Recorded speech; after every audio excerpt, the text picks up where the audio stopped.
Luis XIV era un Borbón. Esa era la historia. Durante 310 años, cada libro de texto, cada galería de retratos, cada genealogía real impresa en París, en Madrid y en Nápoles, había partido del mismo punto fijo, que el rey Sol llevaba, en sucesión patrilineal ininterrumpida, la sangre de Hugo Capeto, de San Luis, de Roberto de Clermont, de una línea que corría como un único hilo a través de 8 siglos de historia francesa. Después, un equipo de genetistas en Bélgica abrió ese hilo, miró las hebras y encontró algo que no encajaba. En una bóveda climatizada dentro de la Basílica de Saint-Denis, al norte de París, hay un pequeño objeto oscurecido del tamaño aproximado de un puño cerrado. Es lo que queda de un corazón humano. Fue extraído del cuerpo de Luis XIV en la mañana de su muerte, en septiembre de 1715. Embalsamado, sellado, profanado una vez durante la Revolución, recuperado y vuelto a inhumar. Hasta las últimas semanas de 2025, casi nadie había tenido permitido tocarlo. Ese corazón es el ancla de esta historia, lo que el registro genético muestra sobre la Casa de Borbón, lo que los laboratorios encontraron realmente en el paño manchado de sangre y en la cabeza subastada y en el corazón momificado, y lo que los descendientes vivos del Rey Sol llevan hoy en sus células. Son 3 investigaciones separadas que comenzaron en décadas distintas y terminaron, contra toda expectativa, en el mismo lugar. La convergencia es incómoda. La convergencia es real. Quédese con esto. Lo que el registro muestra merece el tiempo. Mantenga la designación del haplogrupo G, la letra G mayúscula, en la mente. En unos 12 minutos, esa única letra significará algo que los historiadores no anticiparon. La historia oficial es uno de los árboles genealógicos más cuidadosamente documentados de la historia europea, y merece ser expuesta por completo antes de que cualquier parte de ella sea cuestionada. La Casa de Borbón, tal como se enseña en cada liceo francés, se originó en 1272.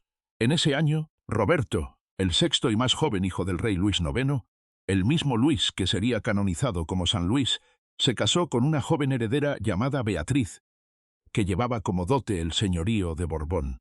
Sus descendientes mantuvieron esa pequeña propiedad del interior durante 3 siglos como nobles, y luego ascendieron, generación tras generación, a través del matrimonio, de la herencia y del violento sacudimiento de las guerras de religión, hasta que Enrique de Navarra tomó el trono francés en 1589 como Enrique IV.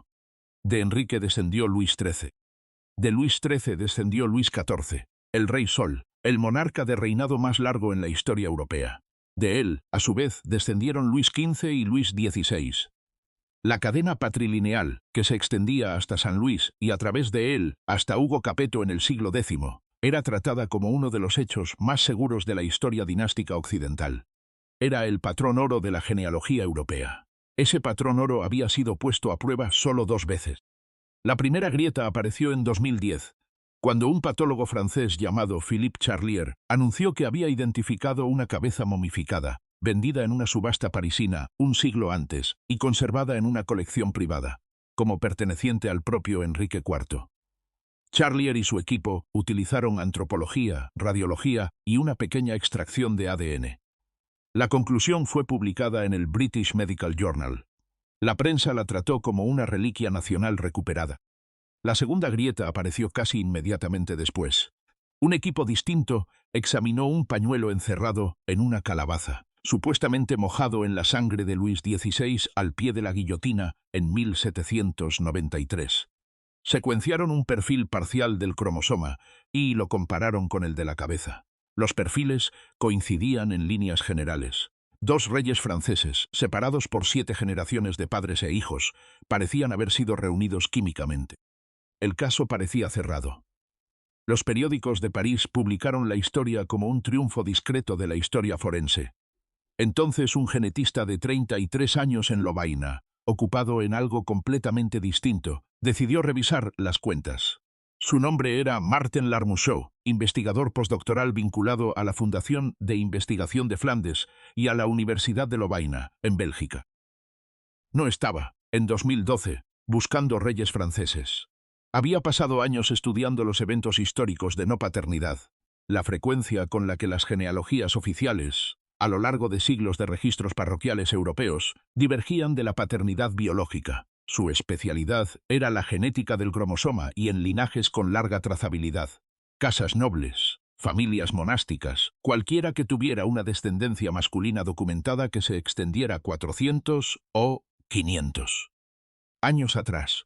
La familia Borbón era, para sus propósitos, casi un laboratorio natural ideal. La genealogía estaba registrada exhaustivamente. Los descendientes seguían vivos. Los perfiles publicados de la cabeza y del pañuelo eran públicos. L'Armusot decidió triangular. Si la cabeza era de Enrique IV, y la sangre era de Luis XVI, y la línea oficial corría ininterrumpida de uno al otro, entonces cualquier varón Borbón vivo, descendiente por sucesión patrilineal pura desde Luis XIII, debería compartir la misma firma profunda del cromosoma, y se acercó a tres príncipes vivos. El primero fue Axel de Borbón-Parma. El segundo fue Sixto Enrique de Borbón-Parma. El tercero fue João Enrique de Orleans-Braganza, la rama brasileña. Los tres rastreaban su ascendencia paterna, a través de documentación genealógica indiscutida, hasta Luis XIII, padre del Rey Sol. Aceptaron ser examinados. Las muestras fueron procesadas mediante un protocolo ciego en Lovaina. Los tres resultaron idénticos en cada marcador diagnóstico. Sus cromosomas sí pertenecían al haplogrupo R1b, específicamente al subclado designado RZ381, un linaje paterno común en el noroeste de Europa, consistente con poblaciones francas, germánicas y del norte de Francia, con una profundidad de aproximadamente 4000 años. No había anomalía alguna entre los tres príncipes. El cromosoma y Borbón había sido preservado limpiamente a lo largo de aproximadamente 11 generaciones, desde Luis XIII hasta el presente. Por inferencia, el cromosoma y de Luis XIV, el propio Rey Sol, tenía que pertenecer al mismo haplogrupo, RZ381. Clásico, nada extraordinario, exactamente lo que la genealogía Capeta predecía. Entonces L'Armusot abrió el perfil publicado de la cabeza momificada. Abrió el perfil publicado del pañuelo manchado de sangre. Ninguno era R. Ninguno se acercaba siquiera a R. Ambas muestras, la cabeza y la sangre, pertenecían al haplogrupo, GS. Fue el momento en que la sala se quedó en silencio. Para entender por qué esa única letra importaba, hay que entender qué es un haplogrupo, y qué representa realmente la distancia entre R y G en tiempo humano. Un haplogrupo del cromosoma. Y es una firma paterna profunda, transmitida de padre a hijo con solo las más pequeñas mutaciones, a lo largo de miles de años. Es lo más cercano que la biología tiene a un apellido fosilizado. El haplogrupo R1b, el linaje de los Borbones vivos, se remonta a las migraciones esteparias que barrieron Europa occidental hace aproximadamente 4 o 5000 años. Es la firma paterna dominante de la Francia moderna, de las Islas Británicas, de gran parte de Iberia y los Países Bajos. Hugo Capeto, fundador de la dinastía en 987, casi con toda certeza pertenecía a él. También cada rey Capeto documentado después de él. También los tres príncipes vivos que L'Armusot examinó. El haplogrupo G es algo completamente distinto. Es más antiguo, más reducido y geográficamente diferenciado. Los genetistas de poblaciones lo rastrean hasta los primeros agricultores del Neolítico que salieron de Anatolia hace aproximadamente 8000 a 10000 años, llevando la agricultura hacia el oeste, hacia los Balcanes y el norte del Mediterráneo. Se encuentra en frecuencias bajas en la Francia moderna, quizás el 3 o el 5% de la población masculina, y en frecuencias mucho más altas en el Cáucaso, en Cerdeña, en partes de Grecia y del sur de Italia. El antepasado patrilineal común más reciente compartido entre un varón RZ381 y un varón JJ1, J2, habría vivido hace aproximadamente 10.000 años, en algún lugar del Asia Occidental, mucho antes de que la agricultura llegara al Valle del Loira. En otras palabras, la cabeza y el pañuelo, por un lado, y la sangre real viva por el otro, no estaban separados por un solo acto de infidelidad. Estaban separados por 10 milenios de migración humana. L'Armusot y sus colegas publicaron el hallazgo en 2013 en el European Journal of Human Genetics. El artículo era cuidadoso, era técnico. No acusaba a nadie de fraude. Afirmaba, en el lenguaje árido de la genética de poblaciones, que la variante genealógica del cromosoma Y de la Casa de Borbón era incompatible con el haplogrupo de los restos presumidos. Eran posibles dos interpretaciones. Los restos estaban mal atribuidos, pertenecían a otros hombres. O bien, en algún punto de la cadena de padres e hijos, un evento de no paternidad había roto la línea biológica. Cualquiera de las dos interpretaciones reescribía algo. Aquí es donde las dos pistas se encuentran. La primera pista era la sangre viva, los tres príncipes Borbón, RZ381, una firma capeta ininterrumpida que llegaba a través de Luis XVI, a través de Luis XIV, a través de Luis XIII, y casi con seguridad a través de Enrique IV y más allá. La segunda pista era la capa de las reliquias, la cabeza vendida en subasta en 1919, la calabaza ensangrentada conservada por una familia noble italiana durante 2 siglos, ambas examinadas independientemente, ambas arrojando la firma inconfundible del haplogrupo G. Las dos pistas no podían ser correctas a la vez, y el argumento más fuerte de la posición contraria debe ser expuesto con honestidad, porque es un desafío legítimo. No puede ser descartado. El equipo de investigación lo reconoció directamente. Philippe Charlier, quien había autenticado la cabeza en 2010, sostuvo que un único evento de no paternidad, en algún punto de la línea masculina borbónica, una infidelidad de una reina, una sustitución no registrada, un niño que no era hijo del hombre cuyo apellido llevaba, podría explicarlo todo. La genealogía oficial aún registraría el linaje real. Los príncipes vivos llevarían el cromosoma, y que hubiese aportado ese amante desconocido, y la cabeza y la sangre, anteriores en la cadena, representarían la firma real original y verdadera. Es una objeción coherente. No puede ser descartada solo por la genética. La respuesta metodológica, sin embargo, es esta. 3 príncipes vivos, descendientes a través de subramas completamente separadas que se dividieron hace más de 250 años. Todos portan el mismo cromosoma y idéntico.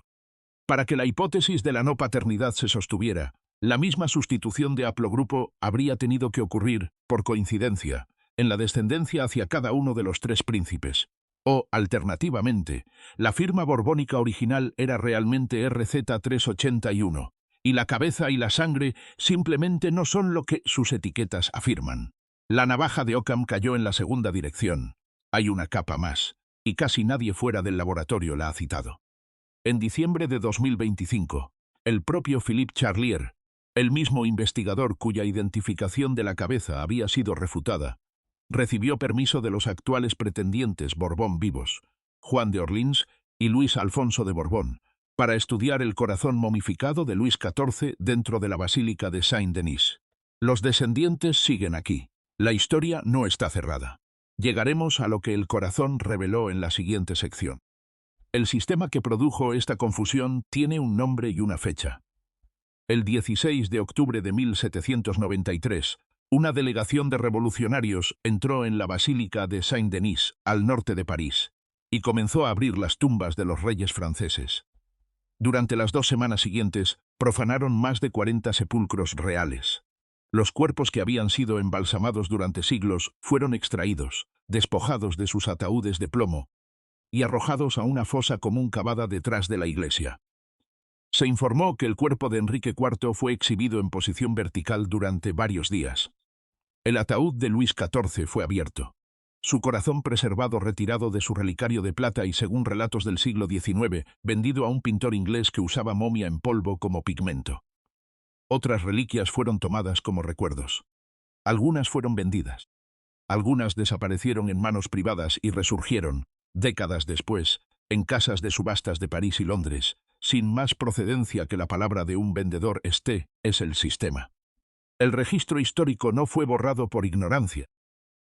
Fue abierto a la fuerza por la ideología, dispersado a través de un comercio de reliquias que no se preocupaba por saber qué partes del cuerpo correspondían a qué rey, y luego reensamblado, un siglo más tarde, por coleccionistas y museos que aceptaron las etiquetas tal como venían. El caso Borbón no es único en su estructura. Es único solo en la prominencia de los nombres adheridos a él. A lo largo de los siglos XIX y XX en Europa, decenas de supuestas reliquias reales y sagradas han fracasado en la autenticación genética. El cráneo venerado durante siglos, como el de María Magdalena, los huesos identificados como los de los hijos perdidos de los Romanov, que requirieron 3 programas separados de pruebas antes de alcanzar consenso. El corazón de Ana de Bretaña. Los dedos de varios papas medievales. Los genealogistas e historiadores forenses tienen un término para este fenómeno. Lo llaman deriva de reliquia.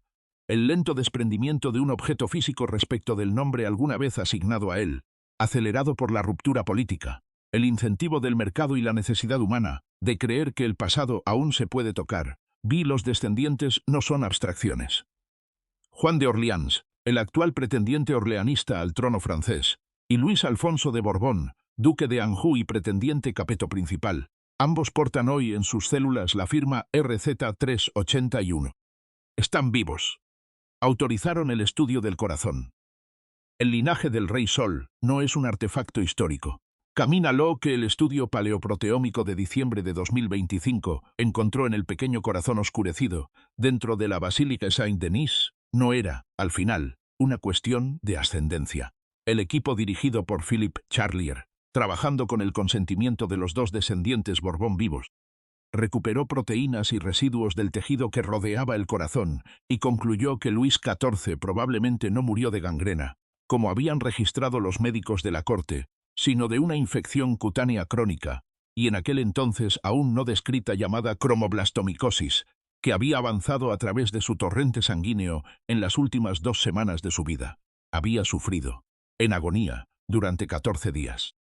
El duque de Saint-Simon había escrito que el rey contemplaba el espectáculo de su propia ruina con firmeza y sin quejarse. El corazón ahora sugiere que no tenía otra opción. Ese corazón entonces es una de las pocas reliquias borbónicas cuya cadena de custodia puede reconstruirse con limpieza.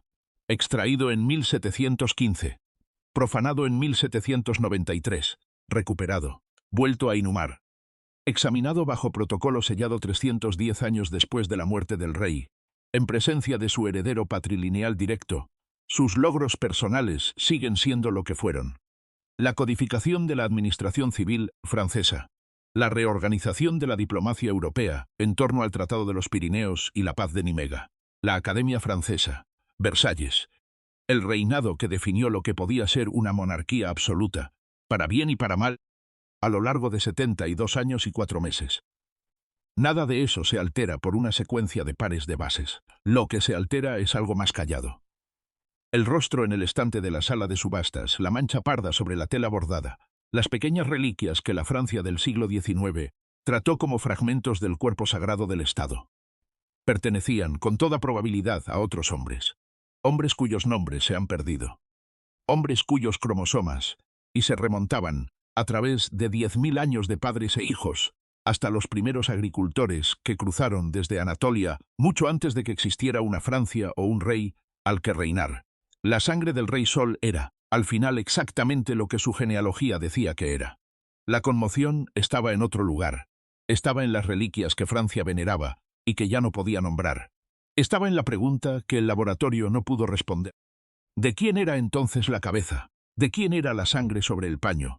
Los nombres son distintos. El silencio es el mismo.